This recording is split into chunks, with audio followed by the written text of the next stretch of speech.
music than the others. This is Alagad Radio 100.5 FM. Ang tingog sang hinuban. Huwag nailain pa. Lamiaoy.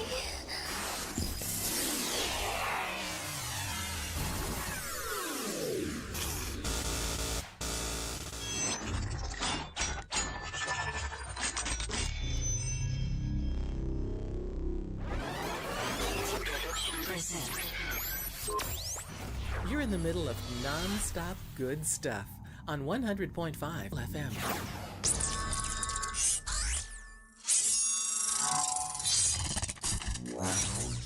Wishing you a Merry Christmas from Music Radio Creative. RH 100.5 FM. Radyo Hinuban.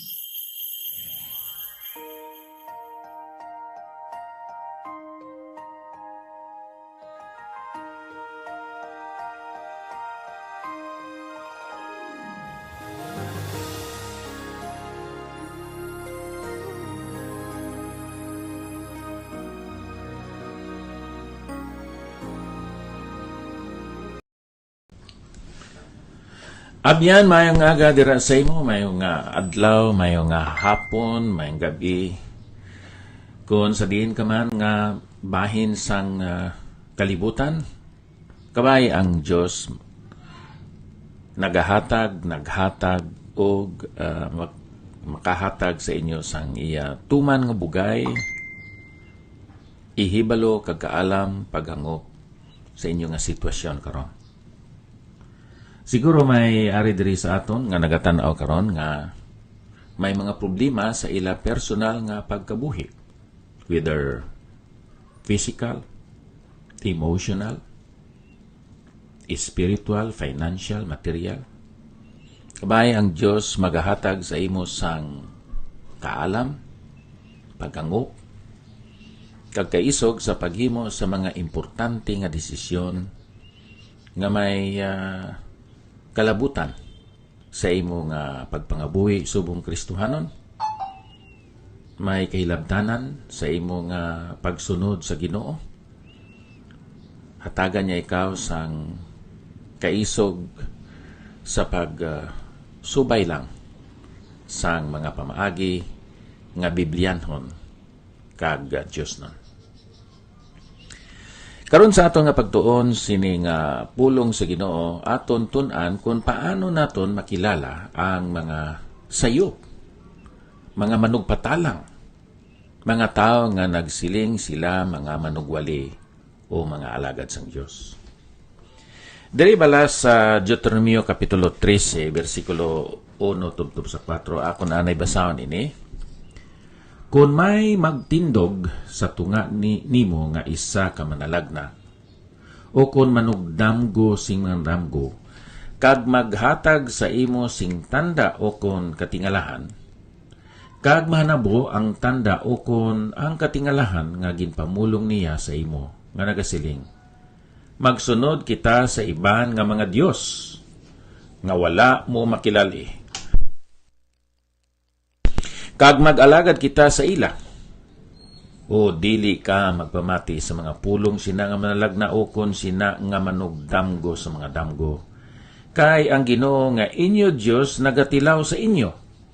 Sa pagibalo kung kinahigugman ninyo ang Ginoo nga inyo Dios sa bugos ninyo nga tagipusoon, kag sa bugos ninyo nga kalag, magsunod kamo sa Ginoo nga inyo Dios, kag magkahadlok sa iya, kag magbantay sang iya mga sugo, kag magtuman sang iya tingog, kag mag-alagad kamo sa iya, kag magtapik sa iya. Kabayang Ginoo magapakamaayo sining mga pulong nga aton ginbasa, magapangamuyo anay kita. Dios nga balaan, madamo gid nga salamat nga kami karon makadunga naman sa liwat sa pagtuon sang imo balaan nga pulong. Ihatag sa amon Ginoo ang kaabtik kag hugot nga handom kag tinguha sa pagtuman kag sa pagsunod gid sa imo sa amon nga mga kabuhi. Ilikaw kami, O Diyos, sa mga problema nga hindi namon masarangan. Hatagi kami, O Diyos, ang bugay kag kaluoy nga magabulig sa amon sa paghatag sang solusyon sa amon nagaluntad karon nga mga palaligban. Kagkabay nga maangpa namon ini nga bayan sa balan kasulatan sa ngalan ni Ginoong Hesus. Amen. Paano nimo makilala ang false teacher? Akong ginbutang dira abyan sa aton nga outline kung ano ina ang false teacher. Number 1, may baluan nimo ang false teacher pinaagi sa iya nga faith kag sa iya nga minsay. Diri bala sa balan kasulatan, ang pulong nga faith may at least may 3 ka kahulugan. Faith nga amo ang trust in God, ang pagsalig sa Dios. Ang faith sang matuod nga Kristohanon nagtandog ina sa iya nga intellect kahibalo, sang iya nga emotion balatyagon, kag sang iya kabubuton volition or will or choice. Amoy nang pagtuo nga ginkabuhi ni Abram nga nahimo siyang Abraham. Ginkabuhi ni Rahab nga isa ka prostitute dito sa Jericho. Inang faith man sa balan kasulatan gitawag ikadua way of life. Ang aton pamatasan, aton pagkabuhi, kag aton nga paggawi. Kung questionably ang kabuhi sang isa ka tao nga nagasiling siya Kristohanon, pero hindi siya masaligan sa iya mga saad. Siguro mga luyag man siya pero wala niya ginatuman, may mga lain-lain pa siya nga mga uyab, vice versa, babae man o lalaki. Sukwahi, no? Contradict ang iyang ginatudlo kang iya kabuhi. And then, makasiling kita nga makadua-dua kita sa iya pagkakristohanon. Then, ang faith, ikatatlo, amo na ang doktrina. Ang balaan kasulatan, matuwag man naton ini. This is our faith. Ang aton doctrine, sa aton beliefs. So, sisaon nimo ang tao sa iyang trust in God, sa iyang way of life, and then sa iyang doctrines. Kay dira nimo mahibaluan kag makilala kung siya false teacher. Ang iyang mga minsay. Ano ang iya minsay? Damo karon nga nagawali, ang ila emphasis is on the physical issues and problems of life, mga masakit. Ina mga pagwali nanungod sa masakit, no? Ginatudlo naton nga ang tao nagamasakit tungod kay siya makasasala. Pero ang tao may ara pagid madalom nga masakit nga among sala. Amo nang aton hatagan sang kasulbaran kag solusyon. Ang iban more on the physical. Madamo na sa manugwali nanungod sa mga masakit ng ila kuno mahatagan sa milagro. Pero napatay mangyapon ang ila gin ayo, quote in quote, ginayo. So, mabala nimo ang false teacher sa iyang faith, sa iyang way of life, sa iyang trust in God, sa iyang teachings.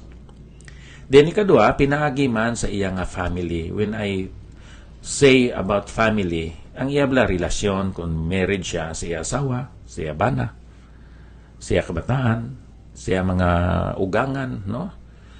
Kay madamo sa mga manugwali nga hindi man maayo ang ilang relasyon sa ilang ugangan o sa ilang mga ginikanan. Maayo sila mag-smile sa gwa, pero may mga kontra man sila sa ilang panimalay. And then when I talk about morality, ang ila relasyon gid sa ilang mga opposite sex. Sa aton nga kabuhi, madamo sang aton nakita nga kuno mga manugwali, pero wala ta kay balo sang ila way of life sa likod sang kamera, sa likod sang pulpito, sa likod sa mga speaking engagements, no? Speaking engagements, kung paano sila nagakabuhi. So, amoy na ang pagtanaw naton, gauge naton, standard naton, kung ang isa ka tao matuod nga manugwali o kon false teacher. And then, ikatatlo, akon nakita kung ano ang ila focus sa ila mga mensahe. Are they teaching about money, prosperity? Are they teaching and preaching about physical ailments? Are they teaching and preaching about the acquisition of material blessings? Anong focus nila? Ang iba nagatudlo, more on giving, tithing lang gid sige. Bisan ano nga tema o kon issue, tithing and giving ang ginatudlo. Okay. Maayong relasyon sa asawa. Ang maayong pakigrelasyon sa asawa, amo ini nga ikaw nagatudlo sa ila nga magigugma sa Dios. Kag ang ila pagigugma sa Dios, ila ginapayag pinagi sa tithing, sa giving. Okay. Witnessing, ang matudtuod nga witness sa Ginoo, hindi lamang nagasugid sang pulong sang Dios, kundi nagahatag man sang ilay kapulo dira sa Ginoo. Tanan nga mga topiko mag-lead gid sa giving o sa tithing. Second coming, ang tao nga naaman gid sa pagbalik sa atong Ginoo, among tao nga naghalad sa iya tanan. Naghalad sa iya kabuhi, naghalad sa iya lawas, naghalad sa iya nga kalag, sa iya espiritu sa Ginoo. Naghalad man sa iya nga kwarta para sa Ginoo. Any topic magadulong gid sa tithing and giving. Kung amo nang iya nga focus do maka-question kita sang iya nga mga motivation sa pag-alagad sa Ginoo. So how to recognize a false teacher? Sa katapusan kinanglan ang iya authority amugid ang balaan kasulatan. Ang pulong sa Ginoo amo ang ginhalinan sa iya nga mensahe kag indi ang opinion o kon ang balatyagon o kon ang recent nga mga balita. Kinahanglan naghalin gid sa pulong sa Ginoo. Kay ang balaan kasulatan mapuslanon sa pagtudlo, sa pagsabdong, sa pagsaway, kag sa paghanas nga sa pagkamatarong. Agod ang tao sang Dios mahingpit, masangkapan, ma-equip sa paghimo sa mga maayo nga mga binuhatan. Kabay makahatag ini sa imo sang discernment abyan sa pag-recognize sa mga pastor, mga manugwali, kung sila ba matuod gid nga mga alagad sang Dios. Amay nga balaan, salamat sang imo balaan nga pulong. Madamo karon sa mga nagawali, nagatudlo, bisan pa sa radio, diri sa internet, sa Facebook, sa YouTube. Kag nga may eloquence, may skill to speak, to teach, pero questionably ang ilang mga pagtulunan. Kabay pa kuntani ang mga Kristiyanon hindi madala sa sining sayop, makalaglag, makahatag sang danger sa ila espirituano nga pagkabuhi. Busa paliko na kami tanan sa ngalan ni Ginoong Hesus. Amen. Abyan sa wala pa kita maghalindere. Ako nga pagpasalamat sa kay Nyril Mulabin nga naga-replay sini dira sa Hinubaan, Negros Occidental, kag sa mga kaupod man nga mga alagad sang Dios sa nakalain-lain nga bahin sining aton pungsod nga Pilipinas. Nang Lydia, salamat sa imo nga pagtanaw. Pastor Jerry Ulan-Ulan, John Ags Aguilon, CJ Morris, Elizabeth Amantoy Moto, Macdon Akab. Kamusta ka, Dong? Salamat sa pagtanaw. Joy Sala Salomon, dira pa sa Limasawa Island sa Southern Leyte. Mawilito Bakang, Royal Bisana, Daimon, Bikilo Gutikod, Domini dira pa sa Amerika. Halin pa diri sa Bahi City Fellowship Baptist Church ako magabilin sini nga kamaturan. Abyan ang Dios makahatag sa aton sang kalipay sa nagatuman kag nagapasakop kita sa iya. Kag kung may pagsalig kita sa iya, kita makaambit sang himaya didto sa eternidad. Madamo gid nga salamat. Ang Dios magasunod sa aton tanan. No greater love is known, no greater love is shown than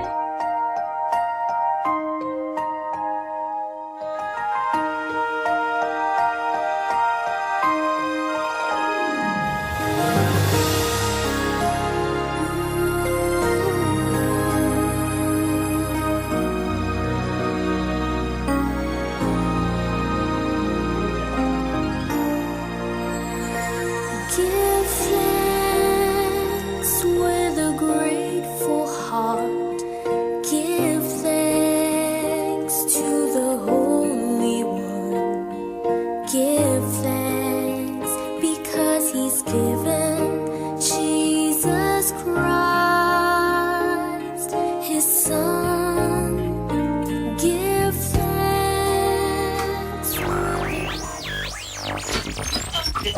Playing more music than the others. This is Alagad Radio 100.5 FM. Ang